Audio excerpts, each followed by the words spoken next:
नमस्कार दोस्तों, मैं हूं नितेश बारोट और हमारी YouTube चैनल नई सोच नई बात पे मैं सभी दर्शकों का तहे दिल से हार्दिक स्वागत करता हूं। बात हम वही कहेंगे जो सही है। दोस्तों, आज बात हम वो शख्स ही करेंगे जो शख्स हिंदुस्तान पहली बार आता है और हिंदुस्तान को सेब की खेती करना सिखाता है। और तो और वो एक विदेशी इंसान होने के बावजूद हमारे मुल्क के लिए आज़ादी की वो लड़त भी लड़ता है और स्वाधीनता के संग्राम में भी पूरी तरह से कूद पड़ता है। आज की कहानी में हम ये भी जानेंगे कि आखिर ये इंसान सैमुअल से सत्यानंद कैसे बनता है, यानी कि एक विदेशी से भारतीय कैसे बनता है। और आज की कहानी की सबसे बड़ी बात यानी कि वो एक विदेशी इंसान होने के बावजूद हमारे देश हिंदुस्तान के लिए, हमारे मुल्क हिंदुस्तान के लिए इतनी मोहब्बत, इतना प्यार कैसे हो सकता है। आज की कहानी में हम सारी बातें जानेंगे और आज की कहानी से जुड़ी हुई सारी बातों की हम नब्ज़ भी टटोलेंगे। लेकिन आज की दास्तान शुरू होती है अमेरिका से। सैमुअल्स के पिता यानी कि इवांस उस समय के अमेरिका के बड़े बिजनेसमैन हुआ करते थे। उनके पास स्टॉक्स और पेरिस नामक 2 कंपनियां भी थी। दोस्तों, माना जाता है कि अमेरिका में पहली बार लिफ्ट बनाने वाली कंपनी की शुरुआत भी इवांस ने ही की थी। समय आगे बढ़ता है। 16 अगस्त 1882 में उनके यहाँ एक बच्चा का जन्म होता है और वो बच्चा और कोई नहीं, जो हम किरदार की बात आज की कहानी में कर रहे हैं, वो किरदार यानी कि वो शख्सियत सैमुअल स्टॉक्स का जन्म होता है। धीरे धीरे वो बड़ा होने लगता है और बाद में उनके पिता उनको अपने बिजनेस में जोड़ने के लिए बात करते हैं, लेकिन इवांस को सैमुअल्स मना कर देते हैं क्योंकि सैमुअल्स ने कुछ अलग ही ठानी हुई होती है। दोस्तों, यहीं से शुरुआत होती है कि आखिर सैमुअल्स से सत्यानंद कैसे बनते हैं। वो जो इंसान सैमुअल्स था वो भारत के सत्यानंद कैसे बनता है, ये कहानी की शुरुआत यहीं से शुरू होती है। दोस्तों, ये कहानी की शुरुआत आज से तकरीबन 116 बरस पहले होती है। सैमुअल्स जब 22 साल की उम्र के थे तब वो अपने माता पिता की मर्जी के खिलाफ जाके 1905 में अमेरिका छोड़ के भारत चले आते हैं। वो पहली बार हिमाचल स्थित शिमला में सुबाथू नामक जगह पे पहली बार आते हैं। ये बात से उनके पिता इवांस पूरी तरह से सैमुअल से नाराज़ हो जाते हैं और उनके माता पिता को ये बात नागवार गुजरती है। बाद में तो सैमुअल्स और इवांस का संपर्क भी टूट जाता है। सैमुअल्स भारत में आके जो लेप्रोसी की बीमारी से जूझ रहे लोगों की सेवा में जुट जाते हैं। बाद में सैमुअल्स के पिता इवांस को पता चलता है कि उनका बेटा हिंदुस्तान में अच्छा काम करता है, अच्छा काम कर रहा है, तो बाद में तो इवांस सैमुअल्स को आर्थिक सहायता देने की भी शुरुआत कर देते हैं। सैमुअल्स भारत में आके गरीब लोगों की मदद करने की पूरी तरह से ठान लेते हैं। वो समाज सेवा तो करते ही थे, लेकिन साथ में फुर्सत के समय बच्चों को पढ़ाने का काम भी करते थे। सैमुअल्स की यही अच्छी बातों से सैमुअल्स वैसे अच्छे काम करते ही जा रहे थे और यही अच्छे कामों की बदौलत वहाँ के लोग उनको ईसाई सन्यासी के नाम से बुलाया करते थे। 1911 में सैम्स के पिता इवांस की मौत हो जाती है और वही सिलसिले में सैम्स अमेरिका जाते हैं और बाद में वो भारत लौट आते हैं। 1912 में वो शिमला की स्थानीय हिंदू युवती प्रिया देवी से शादी कर लेते हैं। लेकिन सैमुअल्स के दिमाग में तो वही बात चल रही थी कि आखिर भारत में से गरीबी को कैसे हटाया जाए। सैमुअल्स पूरी बात समझ गए थे कि भारत की सबसे बड़ी बीमारी गरीबी है। हिमाचल के वो जलवायु को समझते हैं और कई किताबों का अभ्यास करने के बाद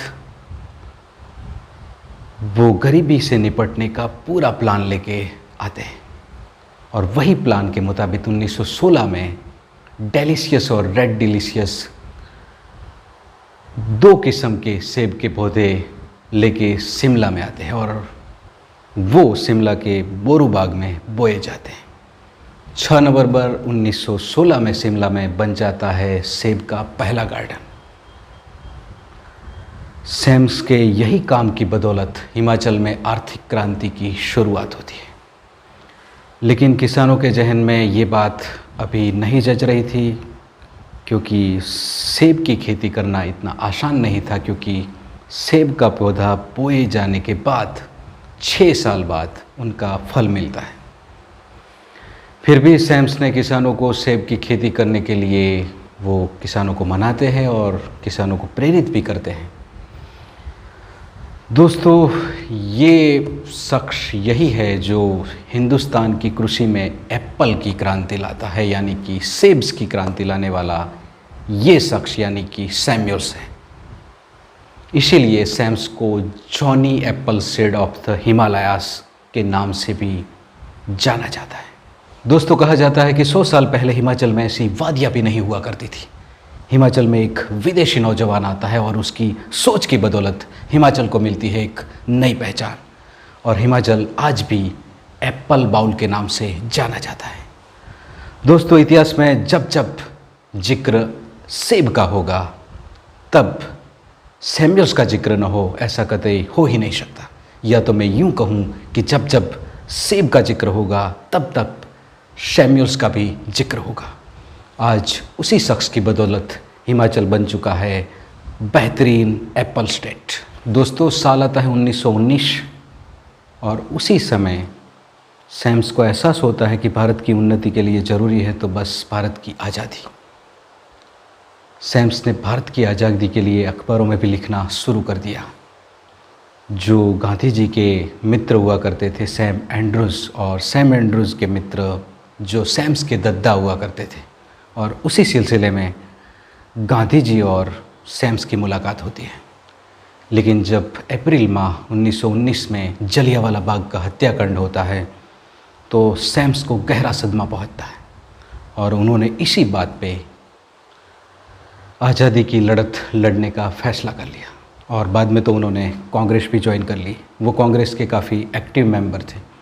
बाद में तो वो पंजाब प्रांत के कमेटी के मेंबर भी चुने गए। उन्होंने कई माह तक लाला लाजपत राय के साथ भी काम किया। उनकी सक्रियता देखकर गांधी जी उनको सभी मीटिंगों में बुलाया करते थे। सैम्स उसी दौरान कई बार गिरफ्तार भी हुए और कई महीनों तक जेलवास भी भुगता उन्होंने।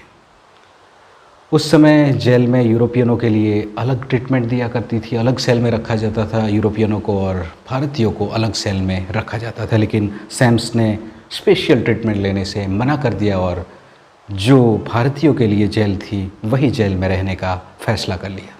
दोस्तों, वो साल 1932 में आर्य समाज में दीक्षित हो जाते हैं और आर्य समाज से प्रेरित होकर वो हिंदू धर्म अपना लेते हैं। वो उनका पहनावा भी हिंदुस्तानी लिबास का ही पहनने लगते हैं। बाद में तो वो उनका नाम भी सैमुअल्स से बदलकर सत्यानंद रख लेते हैं। वो जब तक जिए तब तक भारत की आज़ादी के लिए लड़ते रहे, और बाद में साल 1946 में 63 साल की उम्र में वो बीमार होते हैं और चल बसते हैं। उनकी मृत्यु भी हिमाचल स्थित शिमला में होती है। दोस्तों, आज की कहानी इतनी ही थी। वैसे तो दोस्तों, अभी अभी हिमाचल में सैम्स की याद में एक कार्यक्रम का भी आयोजन किया गया था, और कंगना रनावत ने हिमाचल की सरकार से भी अनुरोध किया है कि सैम्स की याद में एक स्मारक बनाया जाए। दोस्तों, आखिर ये कहानी से हमको सीख क्या मिलती है? अगर एक विदेशी आकर भी हमारे मुल्क के लिए इतना सब कुछ कर सकता है तो ये तो मुल्क हमारा है। हम हमारे मुल्क की तरक्की के लिए कुछ तो कर सकते हैं। बस यही सोच से मैं आपकी इजाज़त लेता हूँ। फिर से नई कहानी, नई बात, नई सोच, नए मुद्दे लेके मैं आपके सामने फिर से हाजिर हूँगा। जय हिंद, जय भारत।